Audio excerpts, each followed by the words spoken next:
Joe Thomas, who joins us now. Joe, good afternoon. Hey, how's it going, guys? Joe, what the hell are you weighing now? You look great. I appreciate it. Just had the hip replaced, so for a while in the hospital, not the greatest hospital food. That helps keep the weight down. Well, it looks like you're out there. Where are you?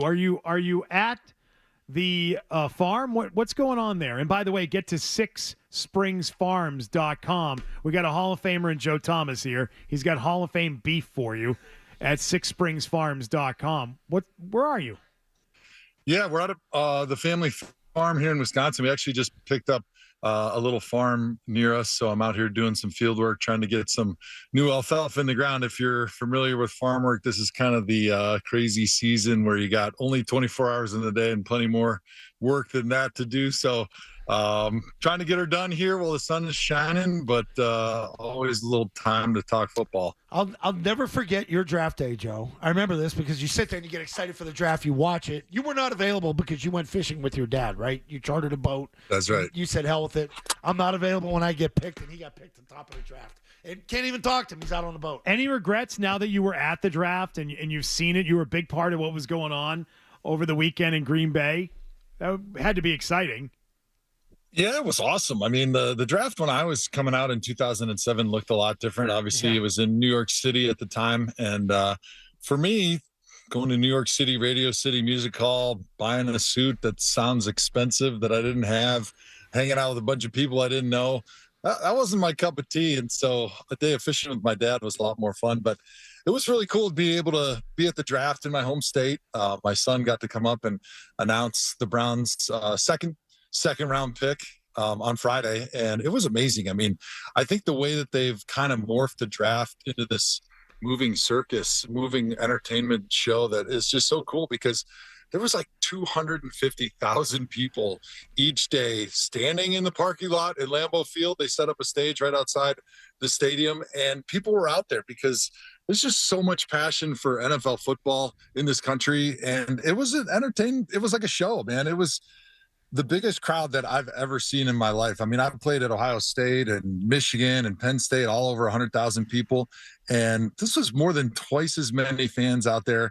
And they were there to watch people get their names announced. I mean, it's just amazing. But I tell you, the NFL did an awesome job. They made it an incredible show. They do a great job in between picks, having performances. And there was a huge drone show Friday night, the night that I did it. And so it's awesome. I mean, it's the most entertaining business in the world, really. I mean, you look at the stadiums in the NFL, and every single one of them is incredible. They put on a show every single Sunday, and that's not even what they're doing on the football field. That's just with all the other entertainment stuff. So it was really special, but I definitely don't regret it. I mean, it's funny, I didn't really try to gain attention by going to the draft. If anything, I just didn't want any attention, because I always thought that the draft just tells you where your journey begins. And then for me, it was all about putting the hard hat on and going to work. But I mean, it is one of those things with going fishing with my dad that now that's what people kind of know me for, if you're not a Browns fan. So it ended up getting me more attention than if I actually would have gone to the draft. But we'll get to know you about the meat and all the great meat that you sell here. But I work TV a little bit with a guy by the name of Brian Hoyer. Brian played up here. He played with you. How crazy was that quarterback room with he and Johnny Manziel? And he's told some stories when Johnny first got you. But he said, I love Joe because when I played, Joe said, I'm never going to screw you here. I'm not going to get beat inside. 7.5 yards, your ass better be there. Don't be deeper, because if it's 9 yards, I ain't got him. Is that true? Hey, man, details matter. Hey, Hoyer, if you're supposed to be at 7.5, 8 yards, that's right, and you're not there, you're on your own. And I used to tell the quarterbacks, if you're standing at 9.5, 10 yards, and Terrell Suggs rips around the edge and sacks you, and your arm's hanging out of the socket, don't look for me to help you up, because that's on you, bro. I'll help you up if you're at 7.5 and I got beat and I wasn't doing my job. But the last thing I want is for the million people that are watching in Japan to think that I was the one that got beat and got my quarterback hurt, when it was really you not reading your playbook and understanding where you got to be on every play. Joe, back in 2023, the Titans and Mike Vrabel took Peter Skoronski, and you had tweeted at the time that the combine arm length measurement is BS, a total waste of time. This topic came up quite a bit leading up to what the Patriots did at 4th in this draft in taking Will Campbell. What are your thoughts, again, on arm length and now on Will Campbell? Yeah, I'm excited. I think Will Campbell's going to be an awesome pro. He shows it on the football field. He's got a ton of experience in the SEC. He's got great technique. He's got tenacity. As you heard in the draft, he's ready to die for his quarterback. So, I mean, that's the type of passion that you want on your offensive line. And it's not that I don't think arm length matters at all. It's just that they measure everything, and some of the stuff is sort of insignificant. Now, if you got 30-inch arms versus like 36, that's a significant difference, but all the way back to how they measure the arm length, it's just not accurate. They measure from like the point of your shoulder. Hopefully you guys can see me. They measure from here to like the tip of your middle finger. And so, first of all, if you're punching somebody, you don't like stand sideways and like punch them with your middle finger. You don't poke them with your middle finger. First of all, you block with elbows and wrists bent. You hit them with the palm of your hand, but you're not striking like a boxer. A boxer, that's a big difference. 2 inches is a huge difference for a boxer, right? Because that's your length, that's your reach to be able to go out and connect with somebody. But as an offensive lineman, your job is to connect the person you're blocking to your feet. And to be able to do that, you're kind of grabbing, you're kind of striking, but you're really not trying to punch them all that hard. And so it really doesn't matter to have an inch or half an inch or 2 inch longer arms, especially because the way they measure it, they're measuring how long are your fingers and how long are your hands, which is not part of the strike and the contact that you have to make. If anything, what they should do is they should put like a board or a plate of glass between your chest and have you reach both arms out and then measure to your wrists. At least that would give you an accurate measurement of how far away I am when I can grab my opponent. So if they change the measurement of the arm length, I would be a little bit more on board with it.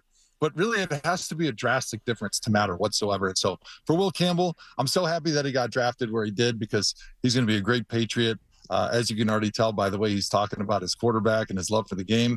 And the arm length is going to be something that he'll never have to talk about again, unless when he retires and he's in the Hall of Fame, they get to ask him, hey, this new prospect has short arms according to the NFL Combine. Will that matter? Because everyone thought you had short arms, which is exactly the stuff that I had to talk about when I was coming out of the draft. That was the knock on me, that I had short arms, supposedly.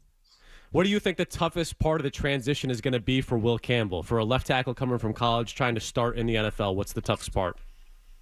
I recognize that voice. Is that you? Tell. But I think the hardest thing is for him understanding there's super complex schemes.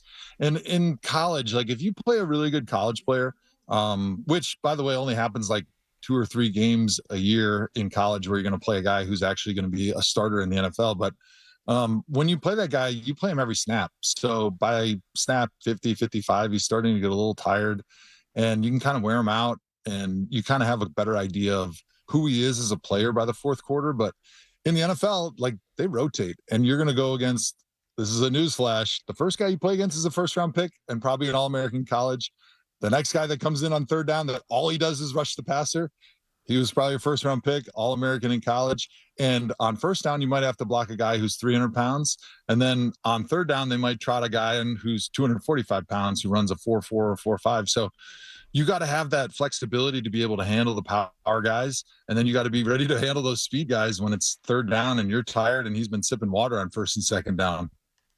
We're talking with Joe Thomas. Joe, your former team, the Cleveland Browns, the team that you were just talking about being at the draft and representing.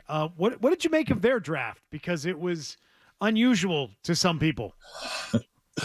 Well, I think they got out of it what they wanted. I think they held true to their strategy. I think the only pick that probably they wish they had back was that Dylan Gabriel. Although I was on board with it at the time that they picked him, they certainly didn't expect to get Shedeur Sanders in the 5th round.